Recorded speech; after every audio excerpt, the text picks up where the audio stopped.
আপনারও কি মনে হচ্ছে যে আপনার পাথরটি ঠিক বের হতে চলেছে? আপনি কি ব্যথা অনুভব করছেন, প্রস্রাবে জ্বালা হচ্ছে বা রক্ত আসছে?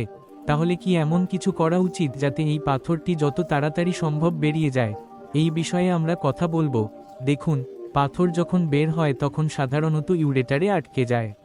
কিডনির যে পাইপ থাকে যার মাধ্যমে সমস্ত প্রস্রাব থলিতে যায়, সেই পাইপে গিয়ে পাথরটি আটকে যায়। যদি আপনার পাথরও সেই পাইপে আটকে থাকে, তাহলে প্রথমে জানা জরুরি যে পাথরের আকার কত। যদি ধরে নিই আকার ছোট এবং আপনি মনে করেন যে বের হতে পারে, তাহলে আপনি একটু পানি খাওয়ার পরিমাণ বাড়িয়ে দেখতে পারেন, কিছু সময়ের জন্য, ৪৫ ঘন্টার জন্য। যদি আপনি জানেন যে আপনার কিডনি ফাংশন টেস্ট ঠিক আছে, কিডনি ঠিক আছে, তাহলে ওভার দ্য কাউন্টার পেইন কিলারও নিতে পারেন। এই পেইন কিলার থেকে কি হবে যে জায়গায় পাথরটি আটকে আছে সেখানে কিছুটা ফোলা কমে যাবে এবং পাথরটি বের করতে সাহায্য হবে।